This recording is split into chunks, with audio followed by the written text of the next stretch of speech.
Grabe talaga si Kai Sotto sa Japan B1 B-League. Maganda na naman ang kanyang performance at konting pahapyaw nga rin tayo sa Gilas. At ensayo na nga ito ang susunod at sabihin na natin yung totoo. Dito magkakaroon ng linaw ang lahat tungkol sa mga players na maglalaro para sa second window ng FIBA World Cup Asian Qualifiers. Sino-sino ba yung makikita natin na present mismo sa ensayo at ilan ang kabilang sa pool ni Coach Tim Cone bago ang Final 12 na ilalabas niya. Iba ang prediction ng mga analyst na mga Final 12 players at iba rin ang totoong Final 12 ni Coach Tim Cone at sa Final 12 ako ni Coach Tim Cone magtitiwala na yun nga ang totoo. Pero yung ibang analyst nga naman magagaling kaya naman minsan nasasakto o natutukoy nila ang mga players na maglalaro kagaya ng mga obvious na kabilang na sa Final 12 ni Coach Tim Cone kagaya ni na AG Edu, Junmar Fajardo, QMB maliban na lamang kung may injured sa mga tatlong players na ito. Dwight Ramos, Chris Newsome, Scottie Thompson, CJ Perez ang apat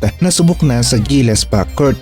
Carl Tamayo at Kikyo na mula sa KBL, Justin Brownlee siya ang naturalized player natin at si Japet naman nagretiro na nga pero depende na rin sa sitwasyon posible pa rin na makapaglaro sa Gilas. Isa lang o dalawa ang sa tingin natin na mapapalitan sa 12 players na ginamit ni Coach Tim Cone noong first window ng FIBA World Cup Asian Qualifiers at pwedeng mag-stick si Coach Tim Cone kay RG Abarientos dahil sa familiarity ng sistema at si Japet nga lang ang mapapalitan sa lineup at ito sana ang papalitan ni Kai Sotto ang kukuha ng slot niya at tingnan natin kung may chance na mabago o magbago pa ang pahayag ng EWP tungkol kay Kai Sotto sa paglalaro niya sa Gilas team. Napansin natin ang karamihan sa mga komento ng mga Gilas fans at ang tanong nila bakit hindi maglalaro si Kai sa Gilas kayong maganda naman ang kanyang laro sa Japan B1 B-League. Posible pa rin na baka nga magbago pa ang pasya ng EWP ito ay kung matapos ang laro ni na Kai Sotto ngayon laban sa team ng Sun Rockers sa Shibuya nga ulit para sa kanilang back-to-back game. Isa na namang double-double na performance sa stats ang ipinakita ng ating big man laban sa team ng Sun Rockers sa Shibuya at ito pa nga ay sa matchup nila ni Josh Hawkinson. Ang naturalized big man ng Japan na talaga namang pinahirapan rin si Kai sa loob ng paint pero Kai Sotto nagtiyaga kaya naka-double-double nga ulit.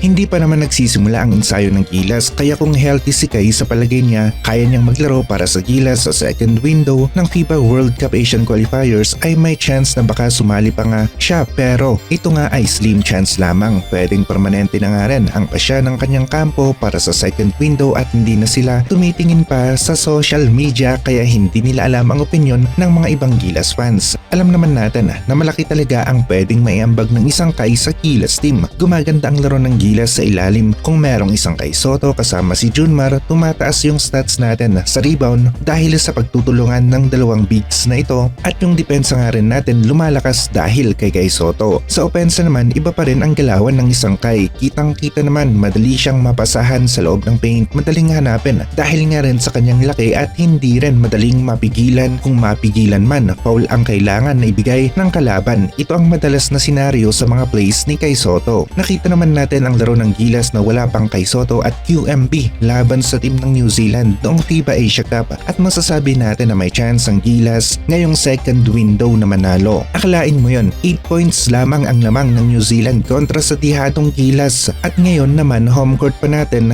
laban sa team ng New Zealand tapos may QMB pa tayo sa ganitong sitwasyon ay masasabi natin na mapapalagan ng Gilas ang team ng New Zealand sa second window ng FIBA World Cup Asian Qualifiers. Mas maganda yung chance natin na manalo. Para sa atin may palagang AG Edu, Junmar at QMB laban sa team ng New Zealand sa loob ng paint at kung naging 7-footer nga rin sana ang isa sa mga ito yung tagahulin ng bola magbibigay ng help defense ay wala tayong problema kahit na walang Kai. Pero yun nga lang nag-iisa lamang ang ating 7'3 big man na si Kai Sotto at dahil sa kanyang height ay madali niyang nahuhuli ang bola sa ere na kapagbibigay ng magandang help defense kaya gumaganda ang depensa ng Gilas sa ilalim kapag merong Kai Sotto. Gaya ng sinabi ni Junmar noon na siya ang taga-check o taga-bangga, si Kai naman ang bahala sa taas para supalpalin ang bola. Ito yung isa sa sikreto ng combo bigs na sina Junmar at Kai Sotto. Kung akala mo na nakalusot ka na kay Junmar, meron pa palang Kai na help defense na aangat.